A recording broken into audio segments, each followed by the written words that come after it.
France Culture, il est 17h, bienvenue à tous, c'est En français dans le texte.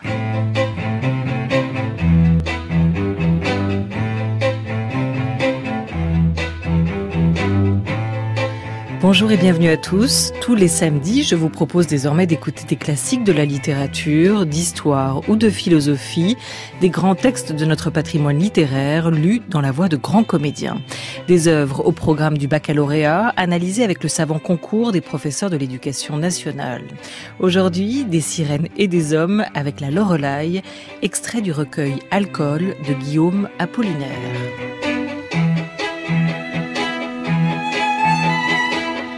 Après avoir écouté, dans une demi-heure, c'est à vous de jouer. Cette lecture d'Apollinaire sera suivie de la grande dictée de Rachid Santaki, avec aujourd'hui notre invité, le romancier Didier Deninx. Et juste avant de se quitter, l'anagramme d'Étienne Klein, c'est-à-dire le jeu de mots de notre malicieux physicien.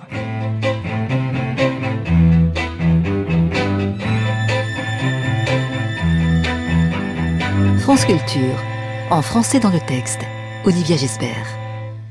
Alcool de Guillaume Apollinaire paraît en 1913. La section des Rhénanes y a un statut particulier.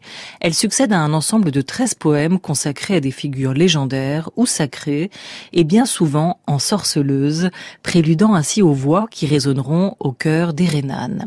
Elle est composée de 9 poèmes écrits entre septembre 1901 et mai 1902, des poèmes qui puisent leur matière dans les légendes germaniques. Le Rhin les traverse, ce fleuve dont Apollinaire avait parcouru les rives en compagnie de son amante, Annie Pleiden. À la mythologie se mêle dès lors le souvenir de l'être aimé et la douleur de la séparation du couple. On est loin des panoramas parisiens sur lesquels s'ouvre le recueil. Les Rhénanes font résonner des voix mystérieuses, reflètent des paysages légendaires, avec cette magie propre au merveilleux. Les poèmes en déplient les charmes, tremblant comme une flamme, pour reprendre l'image qui ouvre Nuit rhénane. Aujourd'hui, c'est le comédien Michal Lescaut qui se fait la voix sensible d'Apollinaire pour ses lectures extraites d'Alcool, Nuit rhénane, premier poème.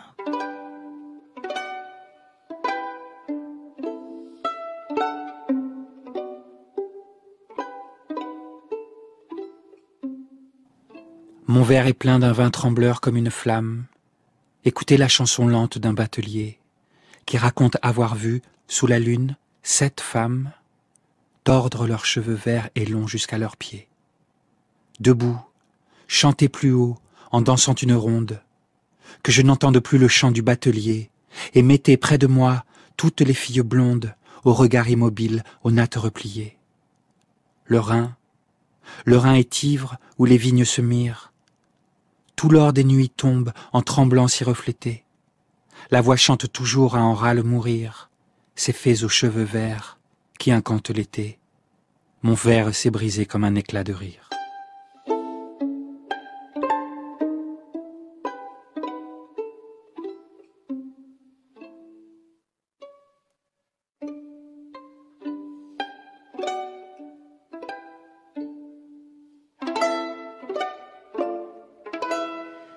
Le pouvoir des sirènes est emblématique de ces 13 vers dont la forme s'apparente à un sonnet qui serait lui-même brisé par cet éclat de rire final. Car à l'image de ces femmes qui peuplent la vision hallucinatoire du batelier et qui tordent leurs cheveux verts et longs jusqu'à leurs pieds, l'écriture d'Apollinaire se rit souvent de l'héritage poétique sans le renier. En intitulant cette section Rhénane, Apollinaire revendique directement l'héritage romantique allemand avec ses légendes dont Victor Hugo s'était emparé pour composer Le Rhin en 1842. Pour la Loreley, Apollinaire reprend le poème narratif et dialogique du poète allemand Clemens Brentano, la ballade de la Loreley, que je vous propose d'écouter maintenant, lu toujours par Michal Lescaut.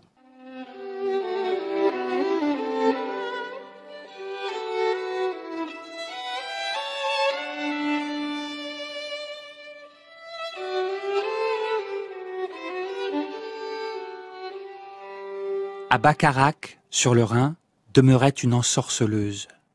Elle était si belle et si délicate qu'elle séduisait tous les cœurs. Bien des hommes alentour, elle mena au déshonneur. Nul ne put jamais échapper à l'emprise de son amour. L'évêque la fit mener devant le tribunal de l'église, mais il dut la gracier, tant sa beauté était grande. « Pauvre Loreley, lui dit-il d'une voix fort émue, qui donc t'a conduite sur la pente néfaste de la magie? Monseigneur, de grâce, laissez-moi mourir. Je ne tiens plus à la vie, car celui qui voit mes yeux est condamné à périr. Mes yeux sont pareils à des flammes, et mon bras est une baguette magique. Ah, jetez-moi dans les flammes, brisez donc ce pouvoir maléfique. Je ne saurais te condamner avant de savoir pourquoi mon cœur lui-même se consume dans tes flammes. Ma belle Loreley, je ne peux briser ta baguette magique, car mon propre cœur je briserai. Monseigneur l'évêque, ne vous moquez pas si cruellement d'une pauvre créature. Implorez plutôt Dieu qu'il m'accorde sa miséricorde. Je ne saurais vivre plus longtemps, car je n'aime plus personne. C'est la mort que je sollicite, c'est elle que je viens chercher. Mon bien-aimé m'a trompé, il s'est détourné de moi. Il s'est éloigné de ces lieux pour aller vers un pays lointain. Les yeux doux et farouches, les joues enfiévrées et blanches, la parole légère et tendre, c'est là mon pouvoir magique. Il cause ma propre perte, mon cœur est si meurtri.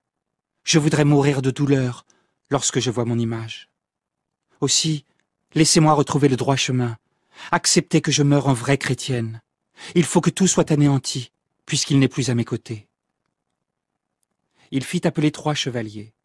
Conduisez-la au couvent. Adieu, Laure. Je recommande à Dieu ton esprit égaré. Tu revêtiras l'habit de nonne, un habit noir et blanc, et prépare ici-bas ton ultime voyage. Et ils chevauchèrent vers le couvent, les 3 chevaliers ensemble, tristes, au milieu d'eux, la belle Loreley. Ô chevalier, je vous en prie, acceptez que je monte sur ce grand rocher, je veux une dernière fois embrasser du regard le château de mon amant. Une dernière fois, je veux plonger mes yeux au plus profond du Rhin, puis j'irai au couvent pour y servir mon Dieu. Le rocher est à pic, la paroi est abrupte, mais elle y grimpe d'un trait et parvient vite au sommet. En bas, les 3 chevaliers attachent leur monture, puis s'élancent derrière elle jusqu'en haut du rocher. La jeune femme s'écrie « Je vois, une barque sur le Rhin, le batelier qui s'y trouve sera mon bien-aimé. Mon cœur vibre d'allégresse, il faut qu'il soit mon bien-aimé. » Elle se penche alors en avant et se précipite dans le Rhin. Les chevaliers durent périr. Ils ne purent quitter le rocher. Il leur fallut mourir sans prêtre et sans sépulture. Qui chantait cette complainte? C'était un batelier, sur le Rhin. Et depuis toujours résonne, du rocher des 3 chevaliers, Loreley, Loreley, Loreley, tel l'écho de leurs cris.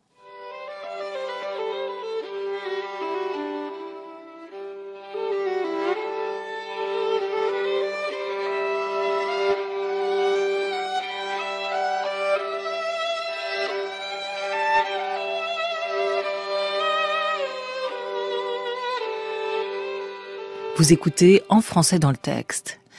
La légende nous révèle les dangers de ce passage sur le Rhin aux abords de Bacharach. La Loreley, selon Brentano, est une sirène germanique dont le chant attire les bateliers au péril de leur vie. Le rocher des 3 chevaliers se trouve près de Bacharach. On l'appelle Loreley et les bateliers ne passent pas dans ces parages sans écouter l'écho qu'ils renvoient à leurs appels, écrit le poète. L'écho de cette légende envoûtante se diffuse peu à peu en Europe, comme en atteste cet extrait des souvenirs de voyage de Gérard de Nerval, dans lequel il consigne ses impressions vécues au cours de ses divers voyages en Allemagne. On l'écoute dans la voix de Michel Escaut.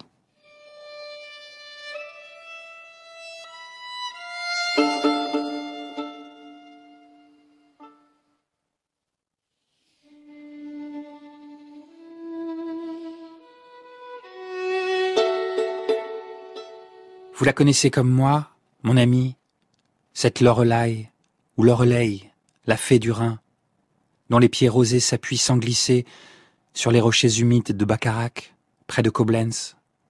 Vous l'avez aperçue sans doute, avec sa tête au col flexible, qui se dresse sur son corps penché, sa coiffe de velours grenat à retroussis de drap d'or, brille au loin comme la crête sanglante du vieux dragon de l'Éden.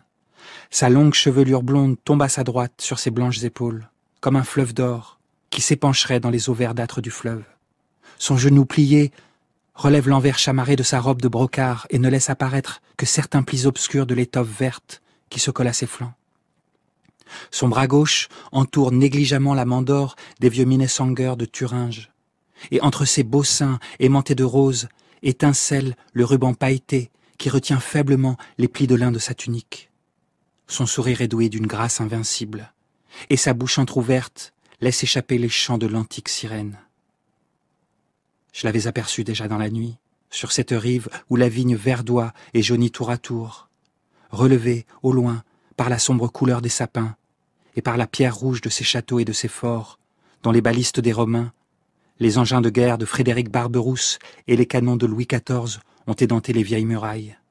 Eh bien, mon ami, cette fée radieuse des brouillards, cette ondine fatale comme toutes les nixes du Nord qu'a chanté Henry Heine, elle me fait signe toujours. Elle m'attire encore une fois. Je devrais me méfier pourtant de sa grâce trompeuse, car son nom même signifie en même temps charme et mensonge. Et une fois déjà, je me suis trouvé jeté sur la rive, brisé dans mes espoirs et dans mes amours, et bien tristement réveillé d'un songe heureux qui promettait d'être éternel. On m'avait cru mort de ce naufrage, et l'amitié, d'abord inquiète, m'a conféré d'avance des honneurs que je ne me rappelle qu'en rougissant, mais dont plus tard, peut-être, je me croirai plus digne.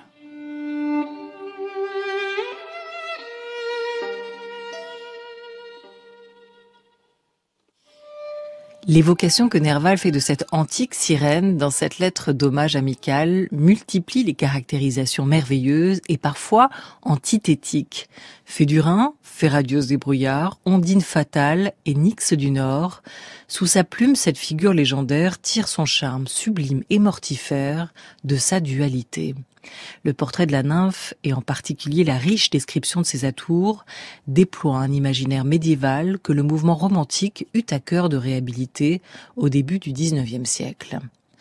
Nerval fait aussi surgir, au loin, la silhouette de ses châteaux et de ses forts, dont les canons de Louis XIV ont édenté les vieilles murailles.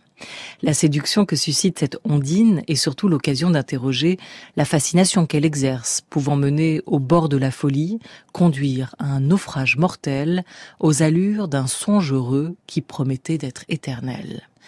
La Loreley de Nerval réunit le charme et le mensonge. Nerval semble alors s'identifier à la fois au sujet poétique et au batelier du poème d'Heinrich Heine, qui lui aussi consacra à la Loreley un poème publié pour la première fois en 1824. On l'écoute.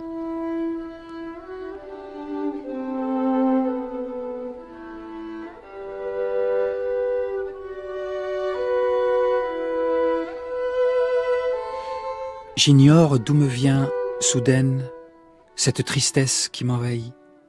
Un conte, une vieille rengaine ne veut plus quitter mon esprit. L'air est frais dans le soir qui tombe, et le Rhin coule si tranquille. Le sommet de la montagne sombre, le soleil couchant l'illumine. La plus belle jeune fille est assise, tout là-haut, merveilleuse. Sa parure d'or scintille. Elle peigne ses cheveux d'or, heureuse. Elle les coiffe d'un peigne d'or, en s'accompagnant de son chant, et sa mélodie, son trésor, nous plonge dans un doux tourment. Le marin, dans son frêle esquif, sent son cœur saisi de langueur, et n'aperçoit plus les récifs, les yeux levés vers les hauteurs.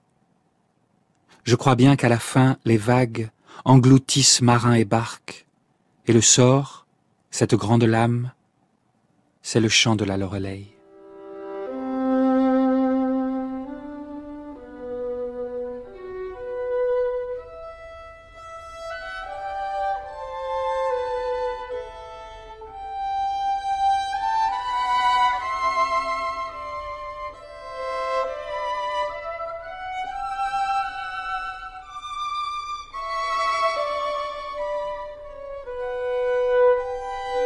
Variation autour de la Loreley, de Clemens Brentano à Gérard de Nerval à Heine, de Heine à Guillaume Apollinaire, dont nous étudions aujourd'hui la section rhénane de son recueil Alcool. Lecture signée Michel Escaut, analyse réalisée par Pierre Gallois.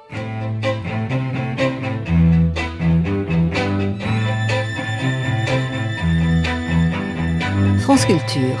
En français dans le texte, Olivia Gesbert. Et on continue cette analyse par la déclinaison. La Loreley est la seule pièce clairement romantique d'Alcool.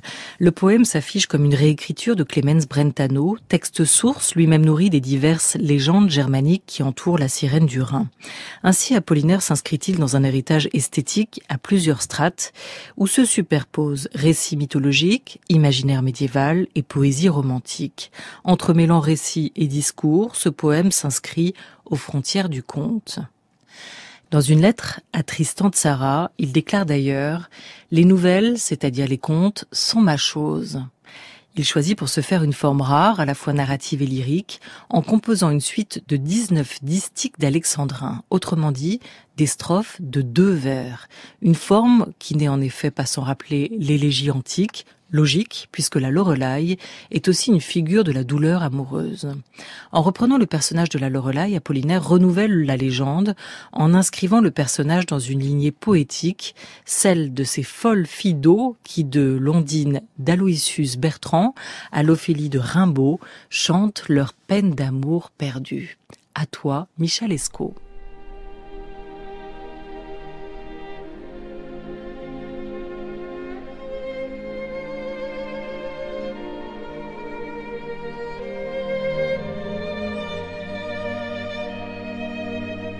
À Bacharach, il y avait une sorcière blonde qui laissait mourir d'amour tous les hommes à la ronde. Devant son tribunal, l'évêque la fit citer. D'avance il l'absolvit à cause de sa beauté.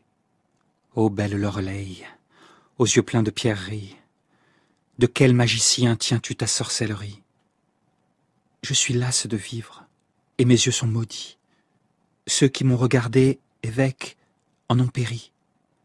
Mes yeux, ce sont des flammes et non des pierreries. Jetez, jetez aux flammes cette sorcellerie. Je flambe dans ces flammes, ô belle Loreley. Qu'un autre te condamne, tu m'as ensorcelé. Évêque, vous riez, priez plutôt pour moi la Vierge. Faites-moi donc mourir et que Dieu vous protège. Mon amant est parti pour un pays lointain, faites-moi donc mourir, puisque je n'aime rien. Mon cœur me fait si mal, il faut bien que je meure. Si je me regardais, il faudrait que j'en meure. Mon cœur me fait si mal, depuis qu'il n'est plus là. Mon cœur me fit si mal, du jour où il s'en alla. L'évêque fit venir 3 chevaliers avec leurs lances. Menez jusqu'au couvent cette femme en démence. Va-t'en, Laure en folie, va, Laure aux yeux tremblants. Tu seras une nonne, vêtue de noir et blanc. Puis ils s'en allèrent sur la route, tous les 4. La Loreley les implorait et ses yeux brillaient comme des astres. Chevalier, laissez-moi monter sur ce rocher si haut, pour voir une fois encore mon beau château, pour me mirer une fois encore dans le fleuve, puis j'irai au couvent des vierges et des veuves. Là-haut, le vent tordait ses cheveux déroulés. Les chevaliers criaient « Loreley, Loreley !» Tout là-bas, sur le Rhin, s'en vient une nacelle. Et mon amant s'y tient, il m'a vu, il m'appelle. Mon cœur devient si doux, c'est mon amant qui vient. Elle se penche alors et tombe dans le Rhin. Pour avoir vu dans l'eau la belle Loreley, ses yeux couleur du Rhin, ses cheveux de soleil.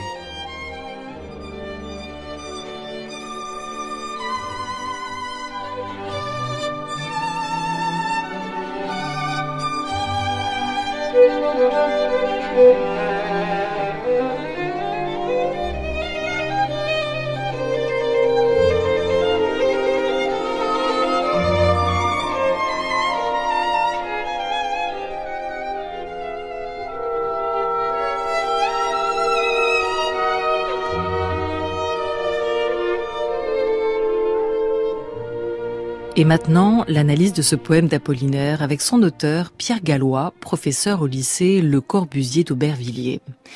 1913, La Loreley, extrait du recueil Alcool.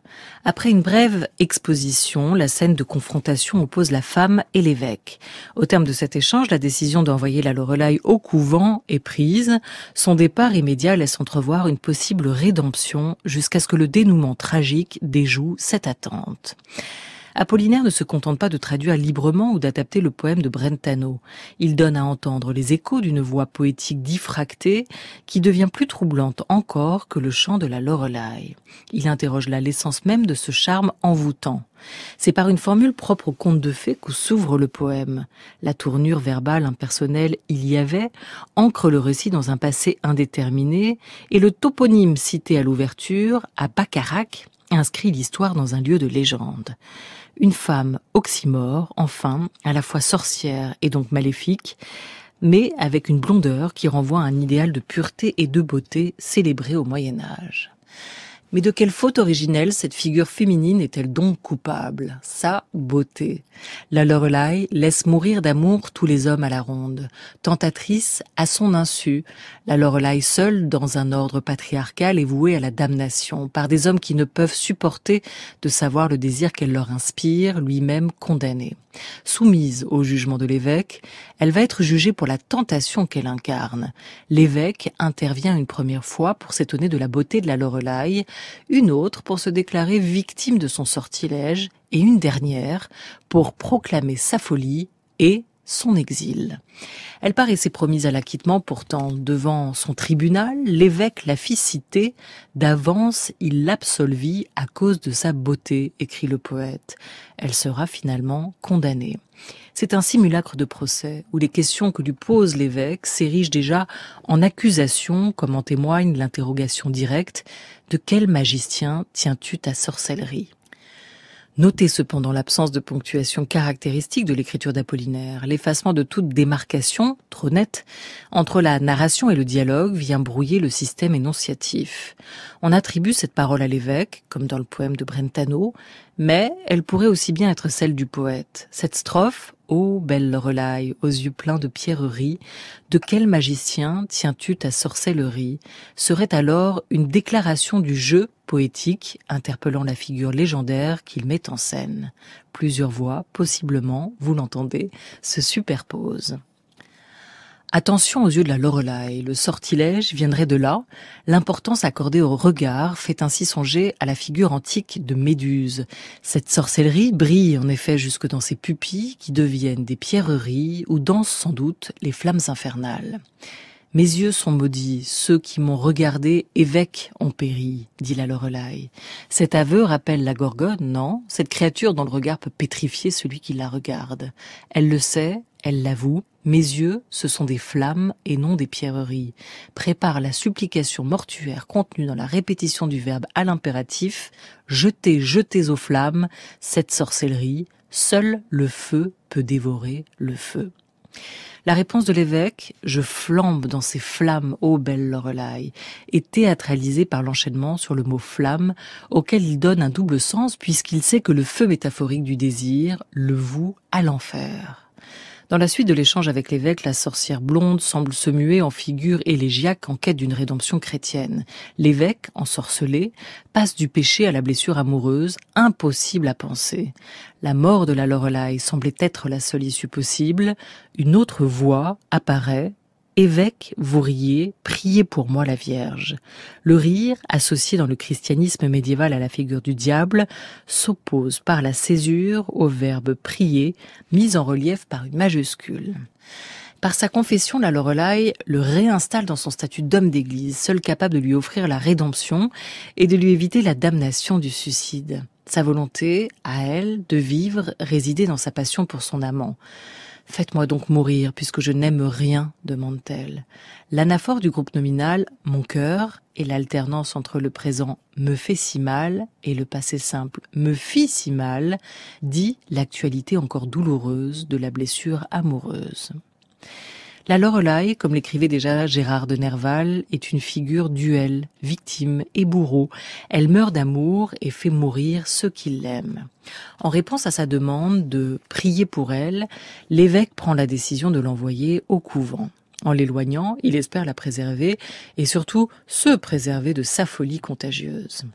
Sauf que le sortilège va encore se déployer pour toucher cette fois les 3 chevaliers chargés de l'escorter. Au Moyen-Âge, les membres de la chevalerie faisaient vœu de chasteté. La référence à leur lance est un peu ambiguë. Qui ces armes protègent-elles? La Loreley des hommes ou les chevaliers de cette femme? Ces lances apparaissent comme des symboles phalliques, mimétiques de leur désir érotique. Celui-ci semble d'ailleurs les déposséder de leurs paroles, puisqu'ils ne peuvent répondre aux supplications de la Loreley, ni déjouer les pièges de son discours. Ni leur armure, ni leur lance ne les protègent. Allié de la femme, le vent intervient pour rehausser sa sensualité. Le verbe « tordre » dans cette phrase, là-haut, le vent tordait ses cheveux déroulés, rappelle fortement les sirènes du poème Nuit rhénane. Les cheveux n'ondulent pas, ils se cabrent. Après la scène du tribunal, celle du voyage, la dernière, fait coïncider la fin du texte avec la mort du personnage féminin. Tout là-bas, sur le Rhin, s'en vient une nacelle. Et mon amant s'y tient, il m'a vu, il m'appelle. Mon cœur devient si doux, c'est mon amant qui vient. Le ravissement se mue en rapt funeste. Le dénouement est marqué par l'irruption du présent dans le récit. Elle se penche alors et tombe. Mort fortuite ou suicide?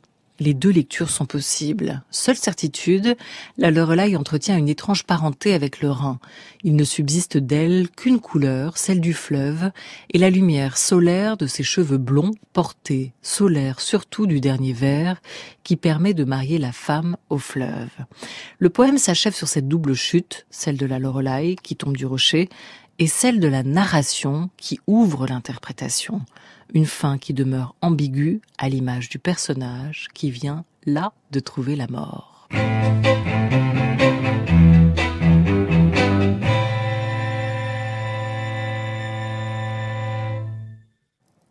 Dans ce poème, Apollinaire réinvente la figure de la Loreley, sirène fatale au batelier du Rhin.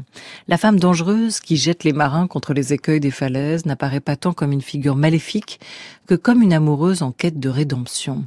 Le brouillage des frontières entre les genres littéraires, la polyphonie et la pluralité des interprétations possibles ne permettent pas de fixer une seule image du personnage. Et c'est précisément cette incertitude qui fait la modernité du poème, pourtant fortement marquée par l'héritage médiéval dans lequel il s'inscrit.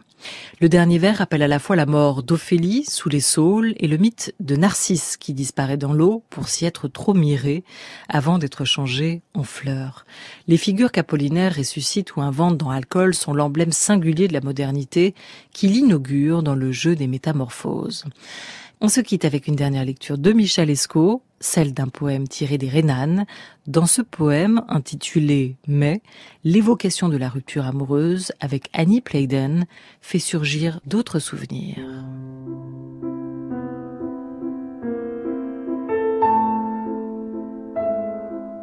Le mai, le joli mai, embarque sur le Rhin. Des dames regardaient du haut de la montagne. Vous êtes si jolie, mais la barque s'éloigne. Qui donc a fait pleurer les saules riverains?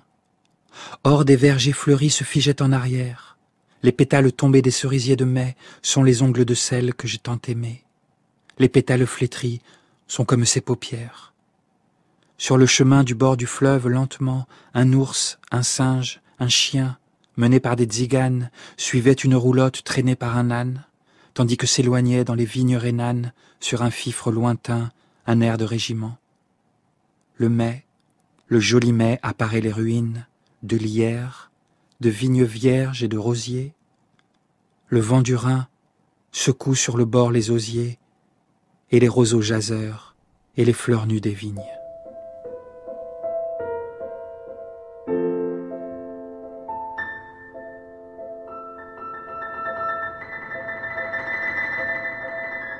Et maintenant, tous à vos livres. Ou un papier, un stylo, prêtez-vous avec nous au jeu de la dictée proposé par Rachid Santaki sur France Culture ou en vidéo sur notre Facebook.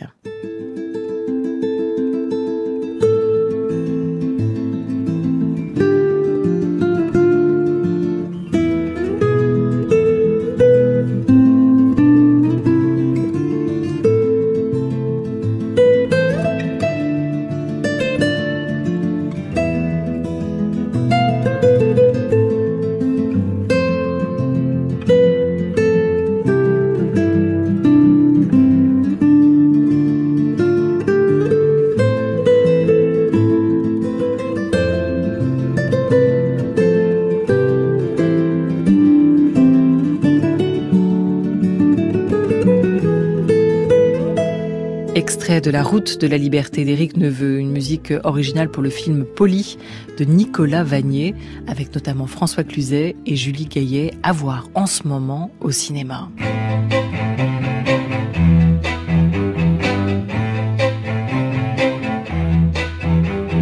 France Culture, en français dans le texte, la dictée de Rachid Santaki. Jeanne était au pain sec. Était, c'est imparfait. Ne confonds pas avec un participe passé. Crime, c'est pas criminel, c'est pas de l'allemand. Ça s'écrit avec un C. Manquant, c'est A-N-T, pas E-N-T. Participe présent, manquant. La j'allais, par contre, là, c'est un passé simple, donc tu mets pas de S. Putain, ton problème, c'est pas que l'orthographe, il y a la grammaire aussi. C'est lié. Ouais. Voir, t'as pas besoin de mettre de E à voir, sinon c'est un autre sens. Quel sens? C'est un imbécile, voir un con. Là, tu mets un E. Je comprends pas. Ça veut dire que c'est même plus qu'un imbécile, quoi, c'est un con. Bon, c'est un peu un cancre, ce Daniel, dans cet extrait du film Les fautes d'orthographe réalisé par Jean-Jacques Zilberman qu'on vient d'entendre. Mais à sa décharge, son père est le proviseur de l'internat et sa mère la directrice des études. Autant dire une situation pas très drôle. J'espère que vous ne l'avez pas connu, Rachid Santaki. Bonjour. Bonjour Olivia. La dictée, un exercice télégénique depuis Bernard Pivot, radiogénique grâce à Rachid Santaki. Bonjour à notre invité, l'écrivain Didier Deninx. Bonjour. Auteur dernièrement d'un roman noir de l'histoire. Vous voyez aussi, vous, Didier Deninx, et l'histoire ne vous a pas donné tort, une fois encore, la démocratie en voie de disparition dans certains territoires. Vous mettiez déjà en garde nos élus et surtout les citoyens dans un tract paru chez Gallimard, municipal, banlieue naufragée. On a plaisir à vous avoir ici aujourd'hui pour cet exercice qui s'appelle la dictée et qui a toujours été votre exercice privilégié, favori quand vous étiez écolier. Oui, j'étais un grand lecteur dès le départ. Et puis en classe, c'était les matières que je préférais. C'était le français, la géographie, l'histoire, donc tout ce qui avait rapport au bouquin comme ça. Et donc voilà, c'était vraiment un moment d'apprentissage où je me sentais vraiment à l'aise, même si je faisais un nombre de fautes assez impressionnant. Mais c'était les matières qui vous plaisaient. C'est vrai que vous oui. imaginez pas en matheux, mais ça c'est des a priori. Faire des fautes, beaucoup de fautes, c'est bien parce que ça permet justement de se corriger et de progresser. Rachid Santaki, aujourd'hui, quel texte avez-vous choisi pour nous, pour cette dictée? Aujourd'hui, j'ai choisi donc un extrait de Pierre et Jean, de Guy de Maupassant. Le choix de ce texte, c'est donc l'idée d'un transport maritime en parallèle avec le projet du Grand Paris Express, puisque j'ai l'occasion d'organiser des dictées pour les jeunes publics. Et donc, je voulais un peu montrer un peu ce décor dans ce roman avec le Havre et faire le parallèle justement avec cette construction souterraine avec les tunneliers. Pierre et Jean, 3e ou 4e roman de Guy de Maupassant, Didier Deninx, publié en 1888. Oui. Vous l'avez lu? Oui, j'ai lu ça il y a quelques années. Oui, c'est l'histoire de deux frères, je crois. Et d'un héritage et d'un grand secret. Et c'est un grand livre de l'auteur où il pose, Maupassant, les bases de la modernité du roman. Il s'agit moins de reproduire le réel que d'en donner l'illusion. Voilà ce qu'il postulera, Maupassant, dans sa préface. Une première lecture pour se mettre le texte dans l'oreille, une seconde pour noter, une troisième rapide ensemble pour corriger. Voilà pour le rappel des règles, maître Santaki. On a donc un texte, Guy de Maupassant, extrait de Pierre et Jean. Vous avez un stylo. Oui. Rachid Santaki, vous avez vos lunettes. Aujourd'hui, on a le masque pour cet enregistrement, mais la prononciation ne devrait pas être entamé par ça. On va essayer de bien articuler ensemble. Vous, ça va vous faire un petit peu de buée sur vos lunettes, Didier Deninx, mais ça n'empêche pas d'entendre. Mais vous mettez les essuie-glaces et ça vous empêche pas d'entendre et de vous délier le poignet. J'espère que de l'autre côté du poste, vous vous sentez libre de prendre note, que vous avez eu le temps de vous procurer ce papier et ce stylo, parce que la première lecture commence tout de suite. Et on voyait d'autres navires, coiffés aussi de fumée, accourant de tous les points de l'horizon vers la jetée courte et blanche qui les avalait comme une bouche, l'un après l'autre. Et les barques de pêche et les grands voiliers aux mâtures légères glissant sur le ciel. La dictée s'arrêtera ici pour les écoliers.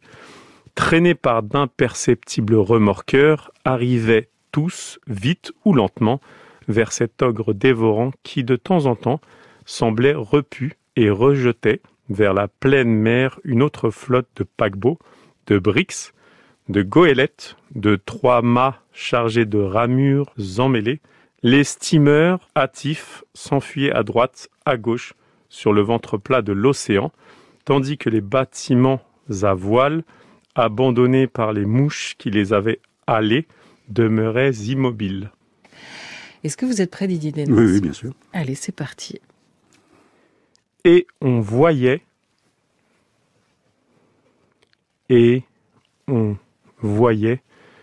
d'autres navires, virgule.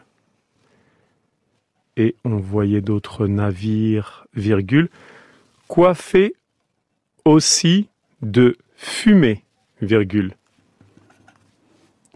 Coiffés aussi de fumée, virgule, accourant de tous les points, accourant de tous les points de l'horizon, accourant de tous les points de l'horizon, vers la jetée,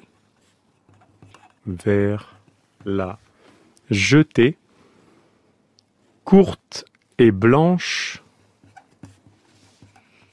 vers la jetée, courte et blanche, qui les avalait, vers la jetée courte et blanche, qui les avalait, comme une bouche, virgule, comme une bouche, virgule. L'un après l'autre, point.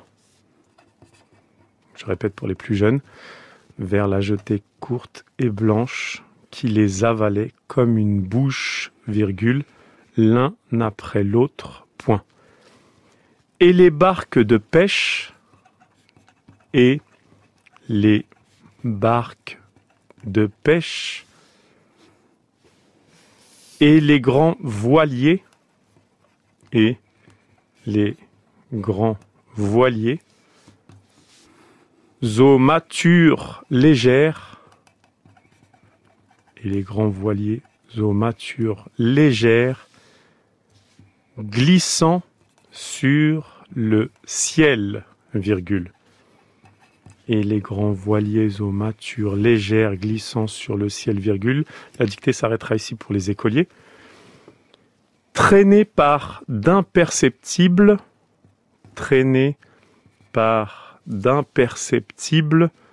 remorqueurs. Traînés par d'imperceptibles remorqueurs, virgule. Arrivaient tous, virgule. Traînés par d'imperceptibles remorqueurs, virgule. Arrivaient tous, virgule. Vite ou lentement, virgule. Vite ou lentement, virgule. Vers cet ogre dévorant, virgule. Mais pas beaucoup de points, hein, Guy de Maupassant. Vite ou lentement, virgule. Vers cet ogre dévorant, virgule. Qui de temps en temps, virgule. Qui de temps en temps, virgule. Semblait repu, virgule. Qui de temps en temps, virgule.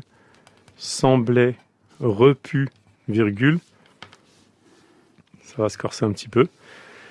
Et rejetait vers la pleine mer, et rejetait vers la pleine mer, et rejetait vers la pleine mer, une autre flotte, et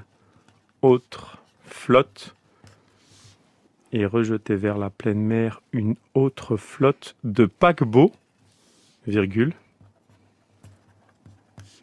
de paquebots, virgule, de briques, virgule, de briques, virgule,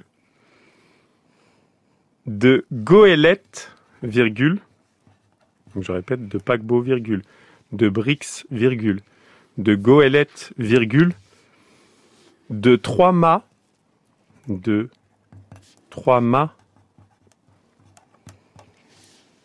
chargé de ramures. Chargé de ramures. Je répète, de goélette, virgule, de 3 mâts chargé de ramures. Emmêlés. Point. De 3 mâts chargé de ramures emmêlées. Point. Les steamers. Les steamers. Les steamers hâtifs. Les steamers hâtifs s'enfuyaient à droite, virgule. Les steamers hâtifs s'enfuyaient à droite, virgule.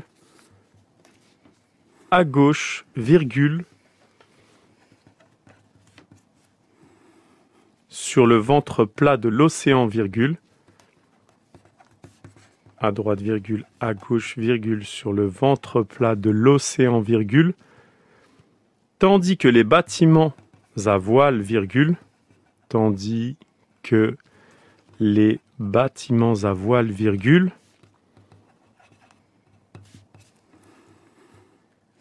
abandonnés par les mouches, abandonnés par les mouches, qui les avaient halés, virgule, abandonnés par les mouches, qui les avaient halés, virgule, qui les avaient halés, virgule, demeuraient immobiles. Demeuraient immobiles, point de suspension. Je répète. Abandonnés par les mouches qui les avaient halés, virgule, demeuraient immobiles, point de suspension. Voilà, fin de la dictée, de la deuxième lecture. Niveau de difficulté, Didier Deninx? Oui, on doute toujours de certains mots, mais ça m'a toujours fait ça. Mais il y a un vocabulaire plus technique qui a peut-être pu vous freiner oui, un moi peu, je parle celui pas anglais, de la mer.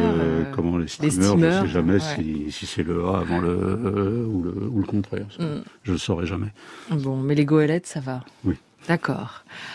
Rachid, on y va. Et on voyait Haïté d'autres navires, au pluriel, il y en a plusieurs, coiffés aussi de fumée. Je vous ai pas dit, Didier Deninx, mais vous relisez votre propre copie. Oui. Vous êtes honnête oui. Fumée, par avec exemple, nous et sincère avec vous-même. Voilà, fumée, je me suis interrogé, ça peut être au singulier voilà. ou au pluriel. Alors quand il y a une faute, du coup, vous soulignez top, hein, et on met de côté. Coiffé, COI, 2F et S, aussi de fumée. Alors oui, c'est au singulier, Rachid. Hein. Ouais, j'ai mis au singulier, puis avec un S entre autres parenthèses. Accourant de tous les points de l'horizon vers la jetée courte, coiffé aussi de fumée. Les navires, accourant, vous vous accordez? Non. Parce que je ne sais plus, mais j'accorde pas. D'accord. C'est un participe présent et du coup, le mot est invariable. Oui, voilà. Accourant, A-2-C-O-U-R-A-N-T, de tous les points, au pluriel, de l'horizon vers la jetée. Alors, la fameuse jetée de Chris Marker, le cinéaste, vous l'écrivez comment? J-E-T-E-E. Très bien. Courte et blanche, qui les avalait comme une bouche, l'un après l'autre. Pas vraiment de difficulté particulière. Et les barques de pêche, barques B-A-R-Q-U-E-S. Alors là, c'est la pêche en mer, P-E, accent circonflexe, C-H-E. Et les grands voiliers, un seul L à voilier, un S, parce qu'il y en a plusieurs, aux matures légères. Qu'est-ce que ce mature, Rachid Santaki? Mature, donc c'est un ensemble des maps du voilier. Donc j'ai mis un accent circonflexe. Oui, juste. Bien. Et un T, U-R-E-S, aux matures. Donc c'est au pluriel, hein. Des voiliers aux matures légères, glissant. Pareil, on n'accorde pas, c'est un variable, c'est un participe présent, ça comme avec accourant, sur le ciel, virgule, traîné avec un S par d'imperceptibles remorqueurs. Imperceptible, c'est un peu long. Faut juste pas oublier le M avant le P. I-M, P, E-R-C-E-P-T-I-B-L-E-S, remorqueurs. Remorqueurs, Rachid Santaki? Donc les remorqueurs sont de petits bateaux qui remorquent les plus gros pour leur permettre d'entrer au port. Et pour l'orthographe, Didier Deninx? R-E-M-O-R-Q-E-U-R-S. Parfait. Virgule. Arrivait, A-I-E-N-T, tous. Alors, qui arrivait?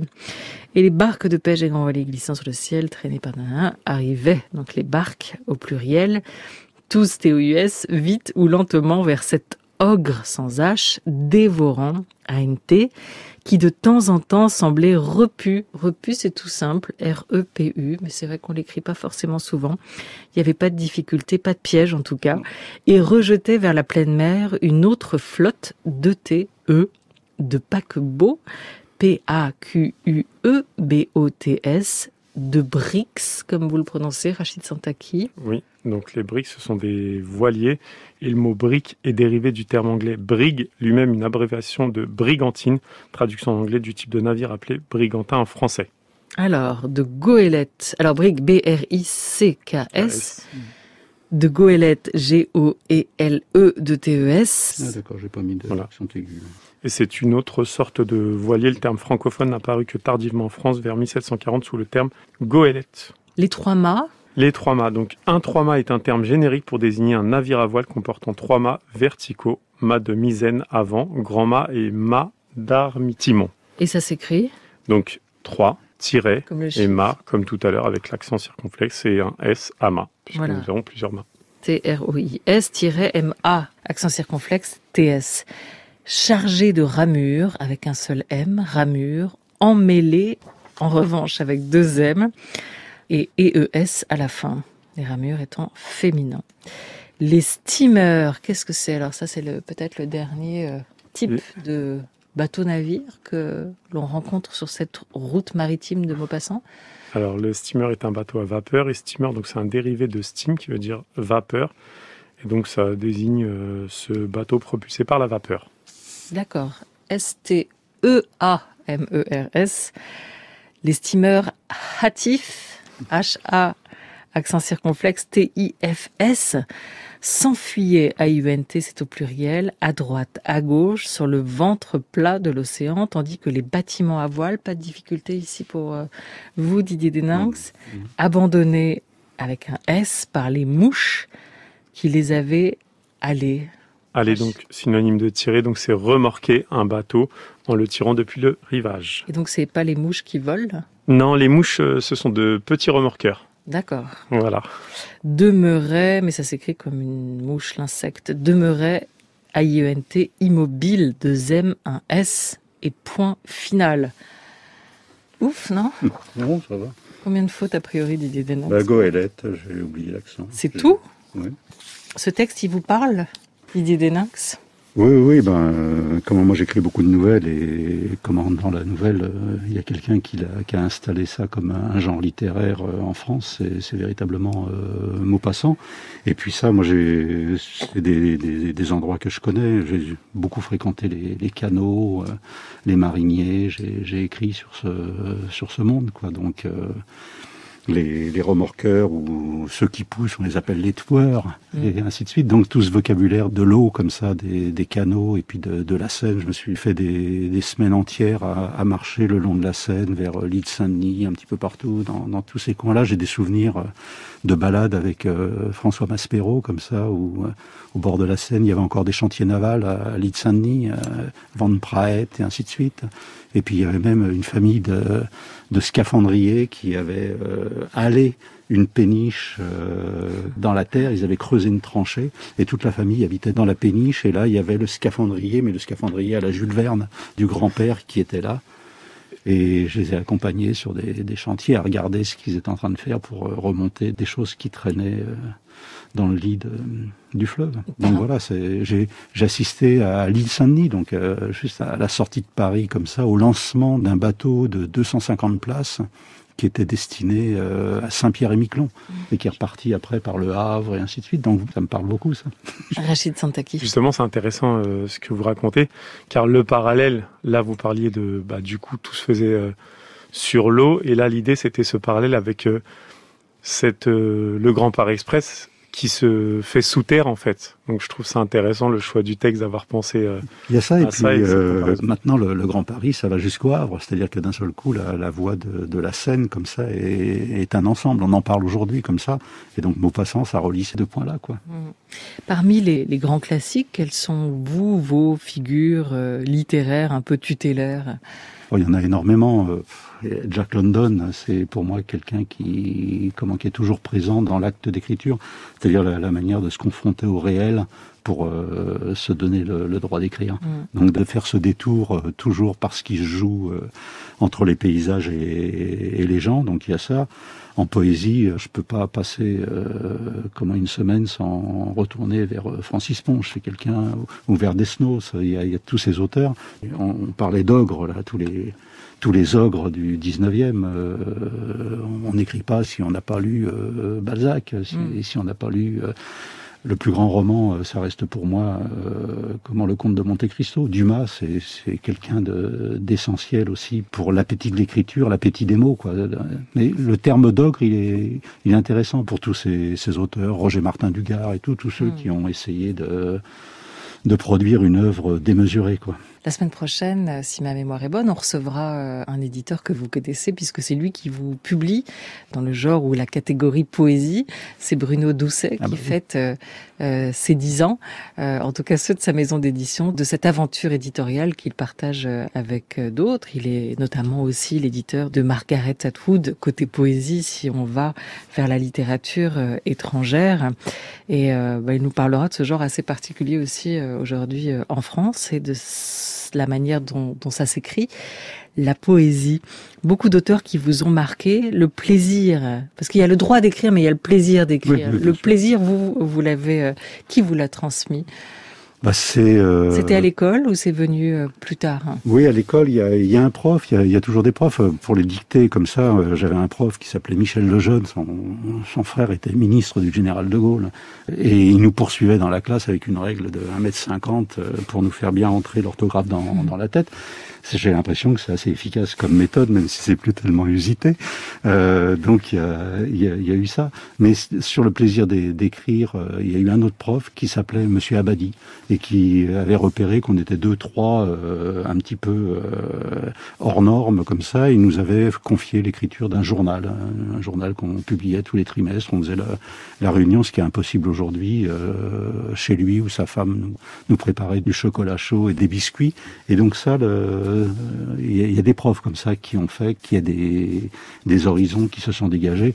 Puis après, c'est la lecture de Prévert, de Queneau, enfin tous ceux qui s'intéressent au fou littéraire et à la manière dont on peut tout faire. C'est-à-dire qu'il y a l'orthographe et tout, mais il y a aussi l'immense liberté d'inventer des mots, de les triturer, d'y jouer comme avec le Lego. C'est ça l'écriture. Et parmi les auteurs de polar, il y a aussi des grandes plumes, quand même. Bien sûr, sur le roman noir, moi, c'est plutôt ça. Ça a été des gens comme quelqu'un qui avait un souci du style absolument énorme, qui était Jean-Patrick Manchette. Donc il y a Manchette comme ça, qui a redonné cette dignité de l'écriture, de la littérature dans l'espace du roman noir.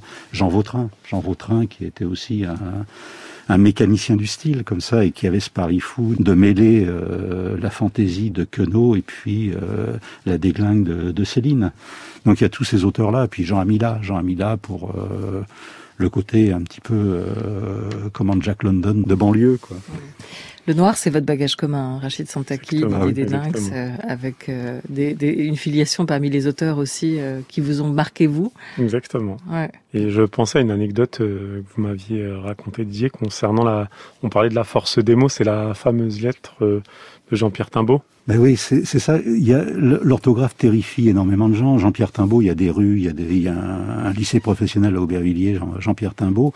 Il faut aller voir sa dernière lettre. Sa dernière lettre, elle fait 15 lignes. Et dans les 15 lignes, il y a 50 fautes, tout simplement parce que c'était la génération des gens que l'école a quitté quand ils avaient 8 ou 9 ans. Et il avait quel âge quand il l'écrit? Il a été fusillé, il avait moins de 40 ans quand il a été fusillé. On est à l'anniversaire, là, ces jours-ci de sa mort. Et sa lettre est absolument bouleversante. C'est-à-dire que si on fait abstraction des fautes de français comme ça, vous la lisez, vous avez les larmes aux yeux. Comme la dernière lettre de Missak Manouchian. Missak Manouchian qui était apatride arménien, qui a écrit une lettre qui est maintenant dans le patrimoine culturel français, avec le poème d'Aragon et la chanson de Léo Ferré. Et dans cette lettre, il y a toute une série de fautes, c'est-à-dire que, et il la signe non pas Missac, il la signe Michel, c'est-à-dire que il fait élection de la langue française. Son pays, c'est pas, il est apatride, il a plus de pays, et son pays, c'est la langue. Et donc la langue, à certains moments, comme dans un pays, il faut faire sa place, il faut mettre les épaules et tout, et des fois ça frotte, quoi. Merci beaucoup Didier Deninx d'être venu se prêter avec nous au jeu ou à l'exercice de la dictée. Merci Rachid Santaki. Alors c'est pas une lettre d'engagement ni un manifeste que vous allez devoir signer, mais c'est cette copie, votre copie de la grande dictée qui sera sur la page de l'émission En français dans le texte sur franceculture.fr, où vous pourrez également retrouver, n'oubliez pas, l'intégralité de la dictée proposée par Rachid et de son corrigé. France Culture, tout de suite, c'est l'anagramme d'Étienne Klein.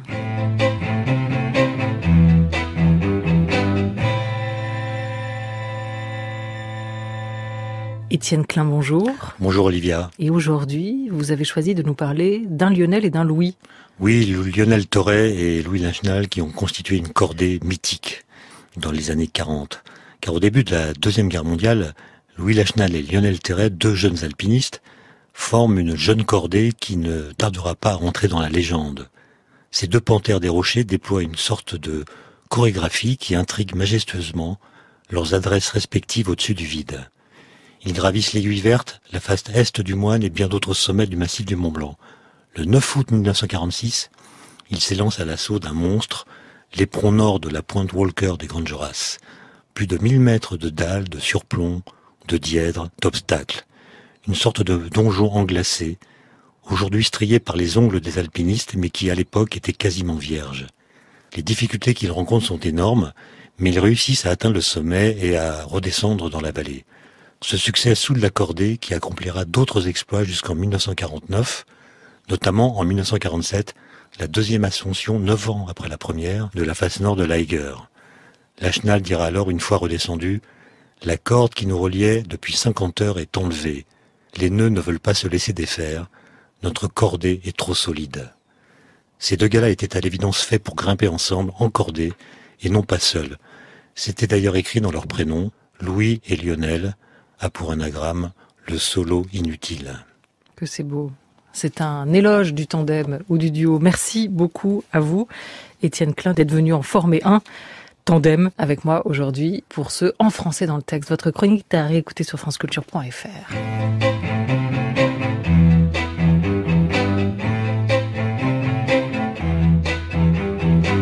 C'était En français dans le texte, émission préparée par Catherine Denay et Sandrine Chaperon. À la réalisation, Média Portis-Guérin, avec à la technique Anthony Thomasson et Audrey Guélil. Samedi prochain, La princesse de Clèves de Madame de Lafayette. D'ici là, je vous souhaite un très bon week-end à tous sur France Culture et je vous dis surtout à lundi, midi, pour une nouvelle semaine de Grande Table.